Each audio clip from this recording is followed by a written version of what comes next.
जय हिंद दोस्तों, आप सभी का हमारे यूट्यूब चैनल विद्यालय एजुकेशन में स्वागत है। मैं सचिन आज आप सभी के लिए इतिहास के महत्वपूर्ण प्रश्न लेकर आया हूँ। ये सभी प्रश्न आपके बिहार शिक्षक भर्ती और बिहार के जितने भी एग्जाम होते हैं बिहार स्पेशल के, तो उसमें सभी में ये जो है महत्वपूर्ण क्लास होने वाली है। चलिए शुरू करते हैं आज के इस क्लास में। पहला क्वेश्चन है आपका, पिट्स इंडिया एक्ट के अंतर्गत किसे स्थापित किया गया था? ये जो है नियंत्रण बोर्ड जो था, उसको नियंत्रण बोर्ड को स्थापित किया गया था पिट्स इंडिया एक्ट के द्वारा। अगला क्वेश्चन है आपको, कलकत्ता में उच्चतम न्यायालय की स्थापना किसके द्वारा की गई थी? ये 1773 का विनियामक अधिनियम, जो 1773 का विनियामक अधिनियम, इसी को कहते हैं रेगुलेटिंग एक्ट। रेगुलेटिंग एक्ट 1773 का इसी को कहा जाता है, और इसी के द्वारा कलकत्ता में उच्चतम न्यायालय अर्थात सुप्रीम कोर्ट की स्थापना की गई थी। ठीक है, नेक्स्ट क्वेश्चन है आपका, क्वेश्चन नंबर 3, सांप्रदायिक निर्वाचन क्षेत्रों की पद्धति की शुरुआत भारत में किसके द्वारा शुरू हुई? ये जो है 1909 के पार्लियामेंट सुधार जो आया था, उसके द्वारा सांप्रदायिक निर्वाचन क्षेत्रों में सांप्रदायिक पद्धति की शुरुआत हुई थी। फोर्थ नंबर क्वेश्चन है, किस अधिनियम की महत्वपूर्ण विशेषता प्रांतीय स्वायत्तता थी? तो प्रांतीय स्वायत्तता आपके 1935 भारत शासन अधिनियम 1935 के अधिनियम की महत्वपूर्ण विशेषता थी। क्वेश्चन नंबर 5 है, 1919 अधिनियम में द्विशासन धारणा को जिस व्यक्ति ने परिचित कराए हुए थे मॉन्टेग्यू चेम्सफोर्ड। इसे क्या कहा गया? 1919 का जो अधिनियम था, इसको मॉन्टेग्यू चेम्सफोर्ड के नाम से जाना जाता है। मॉन्टेग्यू चेम्सफोर्ड, ये इस नाम से जाना गया इसको। नेक्स्ट है आपका क्वेश्चन नंबर 6, 1921 में नरेंद्र मंडल या चैम्बर ऑफ प्रिंसेस किसके द्वारा आपका आरंभ किया गया था?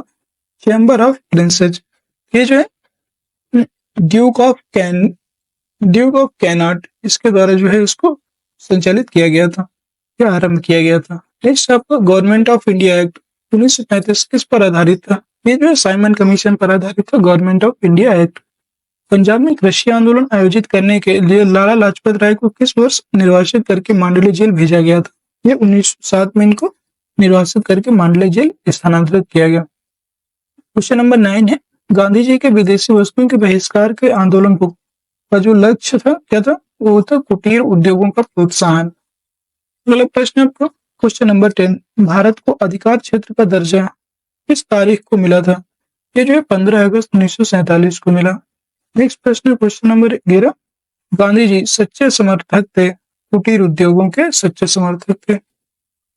अगला प्रश्न है क्वेश्चन नंबर 12, इसकी विफलता के बाद यहाँ पे किसकी विफलता के बाद स्वराज पार्टी बनाई गई थी? ये जो है असहयोग आंदोलन की विफलता के पश्चात स्वराज पार्टी गठित की गई। अगला प्रश्न क्वेश्चन नंबर 13, मोतीलाल नेहरू और चित्तरंजन दास संस्थापक सदस्य थे। ये जो है स्वराज पार्टी के संस्थापक सदस्य थे। अगला प्रश्न क्वेश्चन नंबर 14, लंदन में गोलमेज सम्मेलन का आयोजन किसकी चर्चा के लिए किया गया था? ये भारत का जो भावी संविधान बनाने वाले थे, जो उसकी चर्चा के लिए लंदन में गोलमेज सम्मेलन का आयोजित किया गया था। और अगर पूछता है कि कितने गोलमेज सम्मेलन हुए थे? 3 हुए थे, और तीनों में कौन गया था? तो वो थे doctor BR Ambedkar, doctor Bhimrao Ambedkar ji थे, वो आपके तीनों गोलमेज सम्मेलन में भाग लेने वाले थे। ठीक है, अगर पूछता है आपके गांधी जी कौन से सम्मेलन में भाग लिए थे, तो गांधी जी आपके सेकेंड गोलमेज सम्मेलन में भाग लिए थे। ठीक है, सेकेंड जो गोलमेज सम्मेलन हुआ था उसमें गांधी जी ने भाग लिया था, यह आप याद रखेंगे। अगला है, कांग्रेस की पहली महिला अध्यक्ष कौन थी? ये थी श्रीमती एनी बेसेंट। अगर भारत की पहली महिला अध्यक्ष की बात करेंगे तो वो थी आपकी सरोजनी नायडू, बट अगर पहली महिला की बात होगी तो वो है आपके श्रीमती एनी बेसेंट। ठीक है, नेक्स्ट क्वेश्चन है आपका 16 नंबर क्वेश्चन है, जब स्वतंत्रता की माउंटबेटन योजना स्वीकार की गई उस समय भारतीय राष्ट्रीय कांग्रेस का अध्यक्ष कौन था? तो वो थे आपके JB कृपलानी, आचार्य JB कृपलानी उस समय जो है आपके राष्ट्रीय कांग्रेस के अध्यक्ष थे।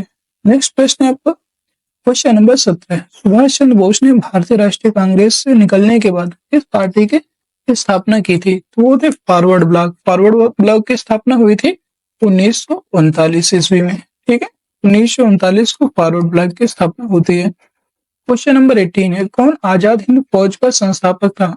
तो सुभाष चंद्र बोस जो थे आजाद हिंद फौज के संस्थापक थे। अगला प्रश्न, क्वेश्चन नंबर 19। 12 अप्रैल 1944 को सुभाष चंद्र बोस ने एक नगर में भारतीय राष्ट्रीय सेना का झंडा फहराया था। वह नगर इस समय किस राज्य शासित प्रदेश में है? यह है आपके मणिपुर में वह नगर स्थित है। अगला क्वेश्चन है क्वेश्चन नंबर 20। भारतीय राष्ट्रीय कांग्रेस के पहले अधिवेशन में कितने प्रतिनिधियों ने भाग लिया था? तो तब जो है स्टार्टिंग में 72 प्रतिनिधि थे कांग्रेस में, ठीक है। और कांग्रेस के प्रथम अध्यक्ष कौन थे? तो वो थे W.A.O. ह्यूम। सॉरी, कांग्रेस के पहले अध्यक्ष की बात करेंगे तो वो थे आपके W.C. बनर्जी, ठीक है। नेक्स्ट क्वेश्चन है, इंडियन नेशनल कांग्रेस का संस्थापक कौन था? तो वो थे A.O. ह्यूम। A.O. ह्यूम इसके संस्थापक थे। और अध्यक्ष की बात करेंगे तो वो है W.C. बनर्जी, इसके प्रथम अध्यक्ष थे, ठीक है। नेक्स्ट प्रश्न है आपका 22। खिलाफत आंदोलन को किसको अपमानित करने के खिलाफ विरोध करने के लिए प्रारंभ किया गया था? खिलाफत आंदोलन जो है ये किसको अपमानित करने के लिए? तो ये टर्किश खलीफा जो थे उनको अपमानित करने के लिए इसको प्रारंभ किया गया था। नेक्स्ट प्रश्न है क्वेश्चन नंबर 23। 1916 में भारतीय राष्ट्रीय कांग्रेस और मुस्लिम लीग एक दूसरे के निकट आ गए थे। ये जो है लखनऊ में जो है एक दूसरे के निकट जो है भारतीय राष्ट्रीय कांग्रेस और मुस्लिम लीग एक दूसरे के निकट आ गए थे। और 1916 के ही जो अधिवेशन हुआ था इसमें नरम दल और गरम दल, नरम दल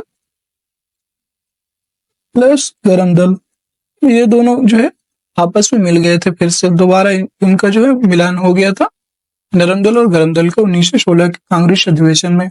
अगला प्रश्न है, नरम दल और गरम दल के बीच फूट कहाँ और किस वर्ष पड़े थे? तो 1907 के कांग्रेस में 1907 में कांग्रेस के सूरत अधिवेशन के समय इसमें जो है फूट पड़े थे। अगला प्रश्न है आपको क्वेश्चन नंबर 25। लाला लाजपत राय इसके विरुद्ध प्रदर्शन कर रहे थे जब वे पुलिस के नया संहिता का जो है नए संस्था का शिकार हुए थे। तो साइमन कमीशन आपको 1928 में भारत आया था और इसी के विरोध में जो है साइमन गो बैक के नारे लगाए गए और वहां पर जो है विरोध प्रदर्शन किया गया, जिससे कि ये पुलिस की नृशंसता का जो है शिकार हो गए थे। अगला प्रश्न है आपका क्वेश्चन नंबर 26। पूना समझौता महात्मा गांधी और किस के बीच हुआ था? तो ये पूना समझौता जो है महात्मा गांधी और B.R. अम्बेडकर अर्थात डॉक्टर भीमराव अम्बेडकर जी के मध्य हुआ था। अगला प्रश्न है, होम रूल लीग की स्थापना की गई थी? ये प्रथम विश्व युद्ध के दौरान होम रूल लीग की स्थापना की गई। अगला प्रश्न, मुस्लिम लीग की स्थापना किस वर्ष हुई थी? ये जो है 1906 ईस्वी में मुस्लिम लीग की स्थापना होती है। अगला प्रश्न क्वेश्चन नंबर 29। भारत के राष्ट्रपति नेताओं ने साइमन कमीशन का बहिष्कार किया था क्योंकि? तो इसका मेन रीजन था क्योंकि जो कमीशन के सभी सदस्य थे वो थे अंग्रेज थे, ठीक। इस वजह से भारतीयों का कहना है कि जब इसमें हमारे कोई सदस्य ही नहीं है तो हम लोगों को न्याय कैसे मिलेगा और ये रिपोर्ट सही कैसे हो सकती है, ये उनका कहना था। क्वेश्चन नंबर 30 है, सर्वेंट्स ऑफ इंडिया सोसाइटी के संस्थापक कौन थे? वो थे G.K. गोखले। इन्हीं का पूरा नाम था गोपाल कृष्ण गोखले। गोपाल कृष्ण गोखले इनका पूरा नाम था, ठीक है। नेक्स्ट क्वेश्चन है आपका क्वेश्चन नंबर 31। कलकत्ता, मद्रास तथा बंबई में उच्च न्यायालय किस वायसराय के कार्यकाल में अस्तित्व में आए थे? ये जो है लॉर्ड कैनिंग के कार्यकाल में जो है कलकत्ता, बंबई और मद्रास में उच्च न्यायालय की स्थापना हुई थी। अगला प्रश्न क्वेश्चन नंबर 32। बाल गंगाधर तिलक किसे अपना राजनीतिक गुरु कहते थे? तो वो थे आपके उनके बाल गंगाधर के राजनीतिक गुरु थे दादा भाई नौरोजी। अगला प्रश्न क्वेश्चन नंबर 33। गांधी इरविन नहीं है, ये इरविन है। गांधी इरविन समझौता जो है हस्ताक्षर कब हुए थे? तो ये 5 मार्च 1931 को गांधी इरविन पर हस्ताक्षर हुए थे, याद रखिए। अगला प्रश्न, उस राज्य पुनर्गठन आयोग का अध्यक्ष कौन था जिसने भाषाई आधार पर राज्यों को पुनः सीमांकन करने की सिफारिश की थी? तो वो थे आपके फजल अली कमीशन की अध्यक्षता में पहली बार राज्य पुनर्गठन आयोग लाया गया था। Question number 35। गांधी जी किसकी रचनाओं से प्रेरित थे? ये जो लियो टॉल्स्टॉय थे उनकी रचनाओं से गांधी जी बहुत ही प्रेरित थे। 36 नंबर क्वेश्चन है, सत्याग्रह शब्द का निर्माण किसने किया था? वो थे गांधी जी जो आपके महात्मा गांधी हैं, इनके द्वारा ही जो है सत्याग्रह शब्द का प्रयोग किया गया था सबसे पहले, और इन्हीं ने इसका निर्माण भी किया था। 47 नंबर क्वेश्चन है, गांधी जी से दक्षिण अफ्रीका में मिलने के लिए कौन गया था? वो थे आपके गोपाल कृष्ण गोखले। गोपाल कृष्ण गोखले ही गांधी जी से दक्षिण अफ्रीका मिलने गए थे। नेक्स्ट प्रश्न है आपका 38 नंबर, 1918 में महात्मा गांधी सूती कपड़ा कारखानों के मजदूरों के बीच सत्याग्रह आंदोलन चलाने का कहाँ जा पहुंचे थे? वो थे अहमदाबाद में। अहमदाबाद में मिल मजदूर थे, उनके उनको जो है सामने उन्होंने कपड़ा कारखानों पर गए और वहां पर मिल मजदूरों के बीच जो है सत्याग्रह आंदोलन चलाने के लिए आग्रह किया। अगले प्रश्न है क्वेश्चन नंबर 39, महात्मा गांधी ने किस आंदोलन से भारतीय राजनीति में प्रवेश किया था? ये वो पहला आंदोलन था चंपारण आंदोलन। ये 1917 में हुआ था, चंपारण बिहार में हुआ था। ये जो है तीन कठिया पद्धति, जो नील की खेती है, नील की खेती जो अंग्रेजों के द्वारा जबरदस्ती करवाई जा रही थी, उसके विरोध में जो है इसका चंपारण आंदोलन चलाया गया था। अगला प्रश्न क्वेश्चन नंबर 40, गांधी जी की अध्यक्षता में एकमात्र AICC अधिवेशन कहाँ आयोजित किया गया है? ये जो है बेलगाम।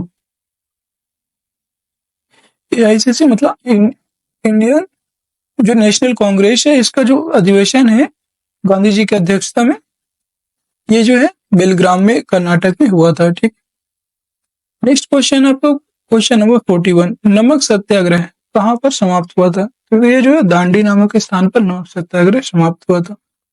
क्वेश्चन नंबर 42 है, 1939 में सुभाष चंद्र बोस ने इसे हराकर कांग्रेस पार्टी के अध्यक्ष चुने गए थे। ये जो है पट्टाभी सीतारमैया को जो है यहाँ पर हराया था इन्होंने और कांग्रेस के अध्यक्ष बने थे। नेक्स्ट प्रश्न है आपका 43 नंबर क्वेश्चन, भारत में कैबिनेट मिशन किस लिए भेजा गया था? ये शक्ति के अंतरण के लिए एक संवैधानिक व्यवस्था निश्चित करने के लिए कैबिनेट मिशन भेजा गया। अगला प्रश्न है क्वेश्चन नंबर 44, 1942 में भारत छोड़ो आंदोलन आरंभ करने के लिए कौन सा मुख्य कारण था? यह था क्रिप्स मिशन की विफलता। अगला प्रश्न है क्वेश्चन नंबर 45, भारत छोड़ो आंदोलन 1942 में किस महीने शुरू किया गया था? ये जो है अगस्त के महीने में इसको शुरू किया गया। क्वेश्चन नंबर 46 है, भारत छोड़ो आंदोलन के दौरान समानांतर सरकार का गठन कहाँ किया गया था? ये जो है बलिया में जो है समानांतर सरकार का गठन प्रारंभ किया गया था।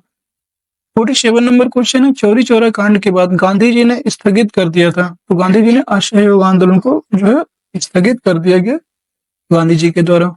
अगला प्रश्न 48 नंबर, भारतीय राष्ट्रीय कांग्रेस ने असहयोग का अपना प्रसिद्ध प्रस्ताव 1920 में कहाँ आयोजित किया और अपने अधिवेशन में पारित किया था? ये जो है कलकत्ता में जो है इसको अपने अधिवेशन में पारित किया। 49 नंबर क्वेश्चन, सत्याग्रह के तीन प्रमुख स्वरूप कौन कौन से थे? तो ये थे असहयोग, सविनय अवज्ञा और बहिष्कार। ये तीन जो है सत्याग्रह के तीन प्रमुख स्वरूप थे। क्वेश्चन नंबर 50 है, गांधी जी की दांडी यात्रा किसका उदाहरण है? ये जो है सविनय अवज्ञा आंदोलन का उदाहरण है गांधी जी के दांडी यात्रा। दोस्तों आज की क्लास आपके यहीं पे समाप्त होती है। क्लास कैसे लगी कमेंट सेक्शन में जरूर बताइएगा। अगर क्लास आपको पसंद आई है तो क्लास को लाइक कर दीजिए, शेयर कर दीजिए और चैनल में नए हैं तो चैनल को सब्सक्राइब जरूर अवश्य कर लीजिए, जिससे कि आगे आने वाली वीडियो की नोटिफिकेशन आप सभी को मिल जाए। और दोस्तों हम एजुटेरिया की तरफ से जो 5000 बुकलेट सीरीज है एजुटेरिया की, उसके महत्वपूर्ण क्वेश्चन जो है आज से स्टार्ट करने वाले हैं, तो उसको जाके जरूर देखिएगा। उससे जो आपको बिहार जीके पूरा कंप्लीट हो जाएगा। मिलते हैं नेक्स्ट वीडियो में, तब तक के लिए जय हिंद जय भारत।